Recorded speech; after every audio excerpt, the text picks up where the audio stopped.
O Halloween chegou, galera. E o episódio de hoje é com ele, um dos mestres do terror. Quem? Stephen King! Isso, o ídolo Lucas. Segue o giro, pessoal.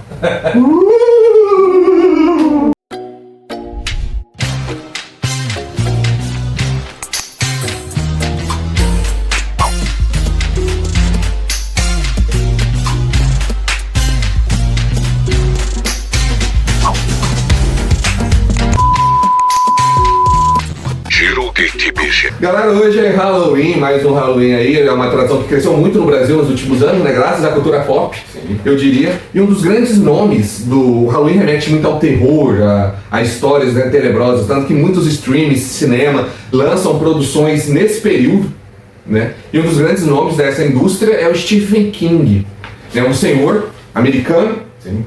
Que escreveu, sei lá quantos mil livros já. Rapaz, esse é prolixo, né? Eu acompanho um escritor que ele chama Dan Brown, não sei se vocês conhecem, que ele escreve a cada 10 anos, mais ou menos, assim, 5. E o George R. Martin aí não terminou Guerra dos Tronos até hoje. Aí o Stephen King lança uns 3 por ano. Por 4 semana, né? Por semana. Ele é tipo uma revista semanal, lança um livro semanal. Ele é o IA. Ele é o cara. Antes de existir a IA.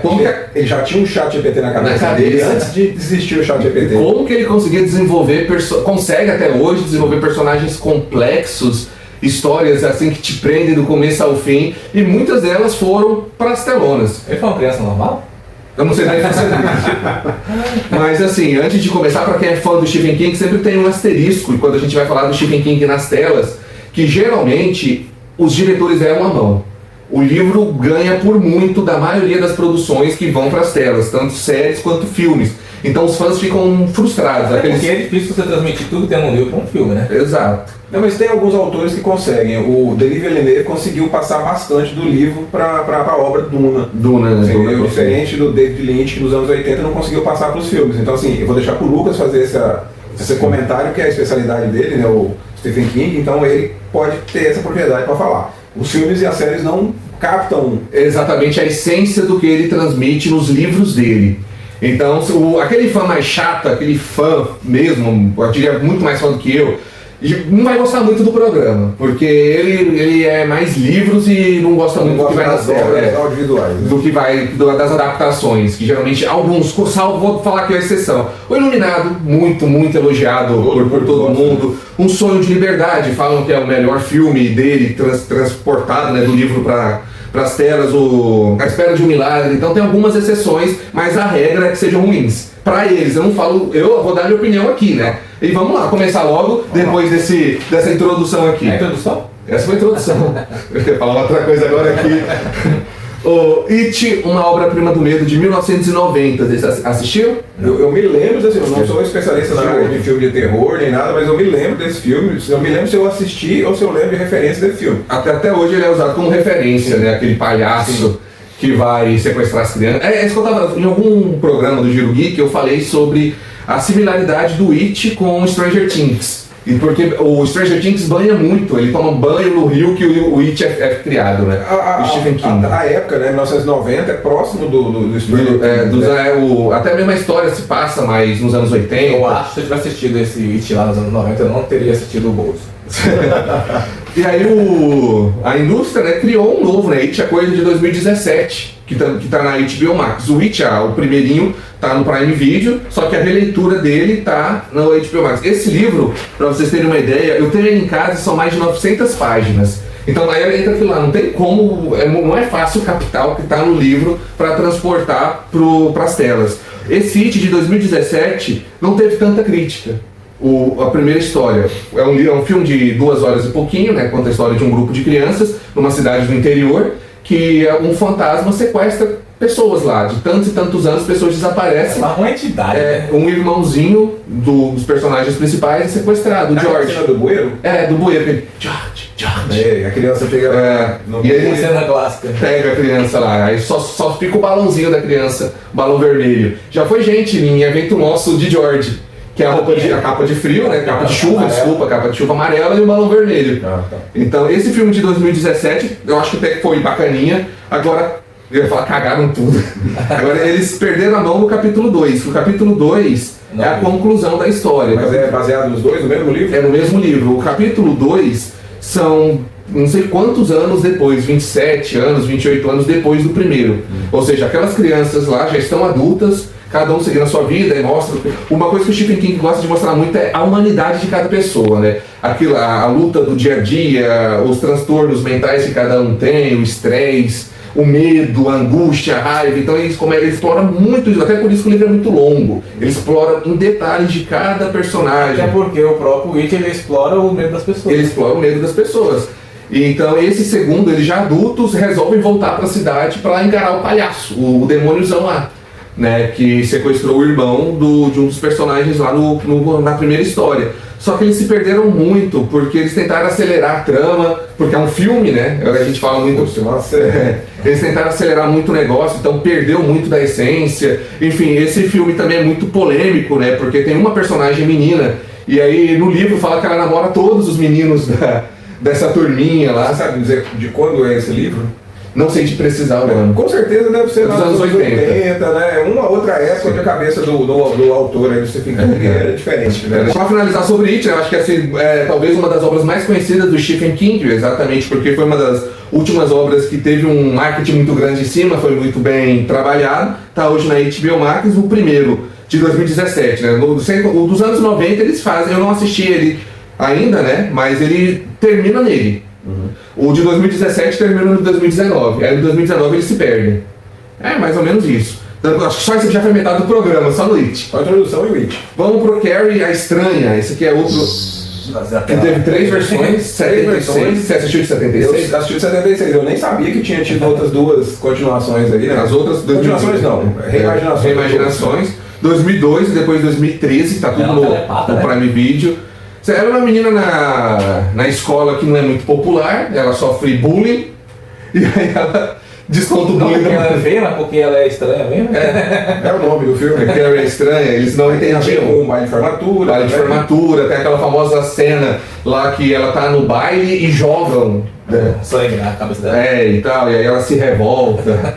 É um filme, eu gostei, ele é muito criticado pelos fãs que falam que não pegou a essência da pessoa, que eles gostam do fã de Stephen King da essência dessa coisa aí, mas eu assisti o de 2013, né? O de 2013 eu gostei. Não é uma grande obra, assim, meu Deus. Te dou uma dica, você é fã do Stephen King, então assiste o primeiro. O de 76, você achou? Tá no Prime Video. Vou dar uma dica para os fãs de Stephen King, assine o Prime Video. 90% dos filmes aqui vão estar no Prime Video. Eu tenho Prime Video. Então assistam lá. E esse do 76 aí é a obra, acho que se aproximar melhor do livro, é a de 76. Você gostou? Você assistiu? Eu achei legal, eu não sou fã de filme de terror, não, o filme, assisti o filme.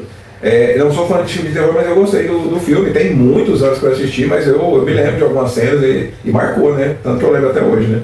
Um que está na minha lista para assistir há uns 20 anos, se eu ainda não assisti. Eu assisti, mas esqueci. E esse é aclamado por uma grande parte dos fãs, dos grupos que você for pesquisar aí no próprio Instagram, no Twitter. É Um Sonho de Liberdade. Falam que foi a melhor adaptação de um livro do King para o cinema. E não é de terror. E não é de terror, é outra vertente. Porque muita gente imagina o King só como o cara do terror. E não, ele trabalha muitos outros aspectos. Ele fala, deu uma entrevista que ele fala uma coisa bem interessante, que eu estava falando em off aqui, que o terror não é o fim dele, é um recurso narrativo. Então o terror aparece para ele usar na narrativa dele que ele quer explorar as emoções humanas. Como que as pessoas agem, como elas reagem. De Stigler. Você assistiu Um Sonho de Liberdade? Tem o Morgan Freeman, tem um outro ator famoso. Tem outro famoso lá que parece o Morgan Freeman. Sim, que eles estão numa prisão. É o Tim Robbins. Eles estão numa prisão e eles sonham, né, fugir e sair daquele local. E grande parte dos fãs super elogiados. Você assistiu esse? Esse eu assisti. Esse assistiu, então você pode falar mais do que eu nesse aí. Não, mas eu falei pra você, é um filme muito tempo atrás, eu me lembro de flashes do filme, né? Sim. Por isso que eu falo, é pega mesmo aquela camada de Alice de Stingler, alguma coisa assim. Não Você é assistiu? igual, mas tem aquela camada com esse estilo de Stingler.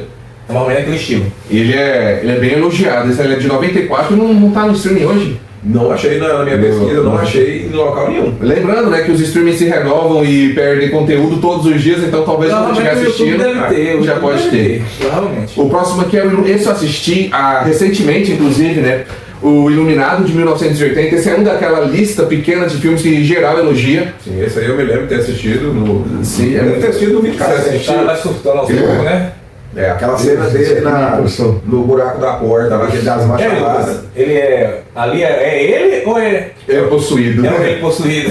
Ou é a personalidade dele? É isso que é muito legal também no Stephen King, né? O cara ficou isolado lá naquele local, ele tava passando no hotel, né? No hotel lá, isolado, passando por dificuldades emocionais e tal. Aí entra naquela questão, será que ele surtou ou uma entidade possuiu ele? Alguma coisa. Porque o filme brinca muito com isso, em muitas cenas lá, né? O cara vai, de repente, e aparece as criancinhas. As gêmeazinhas lá. Era fantasma mesmo ou é o cérebro dele bugado? É a coisa da cabeça dele. O que acontece? Esse eu acho que é uma essência dos filmes do Stephen King, né? Porque a gente imagina que são os livros e as obras dele. Ele brincando muito, né, com o sobrenatural e a nossa própria imaginação. Né? E aí, inclusive, né, o personagem principal ele vai junto com a esposa, com o filho, para esse hotel, trabalhar lá, e aí eles acabam ficando isolados naquele local, e aí o cara começa a surtar e querer matar a família. O ator é o Jack Nicholson. É o Jack Nicholson, né? Foi um dos grandes papéis dele, como esse personagem, e aí no final sobrevive a esposa e o filho. Que é a Shelley Long, o nome da atriz. E o menino que continua no Dr. Sono. Que é o Ian McGregor. O Ian McGregor faz o papel, né? O personagem que é o filho. Não a criança no outro filme. Exato, não é a criança. O ator que interpreta o Dr. Sono é o Ian McGregor. Ele interpreta o personagem criança do Iluminado. Depois que ele cresceu, ele tentando revisitar aquilo que o pai dele fez, né? O Dr. Sono. Não cheguei a assistir ainda. O Dr. Sono, tanto um quanto o outro, tá na HBO Max. Mas o Dr. Sono, já pelos fãs, foi muito criticado. Principalmente quando pega a continuação de uma obra tão venerada, igual Iluminado, aí, um filme e um livro, né? A continuação geralmente não fica tão à altura, né? É difícil, né? Você bater um Iluminado que é um ícone do cinema, né? Sim, mesmo quem não acompanha filme de terror conhece pelo menos a cena do Jack Nicholson lá com a cara no buraco da porta, né? Então, complicado de superar um filme desse aí. Sim, e aí é engraçado, né? Porque você pega os últimos filmes do Stephen King, principalmente nesses últimos anos mesmo, são muito detonados, é igual a Marvel. É um atrás do outro detonado que não estão conseguindo captar e resgatar. Pensa bem, o cara já criou obras como Iluminado, Carrie a Estranha, o Witch, e vê outros livros agora não tão inspirados. Né? Realmente o cara vai comparar com o que teve no passado, aí fica difícil, né? Eu tô lá em casa com um livro que eu adquiri na Garage Sale, que você falou que viu o filme. É Louca Obsessão? Louca Obsessão, do Kathy Bates. Esse não tá na lista, pra você ver. Não, tá aqui, sim, tá aqui. Tá na lista. De 1990.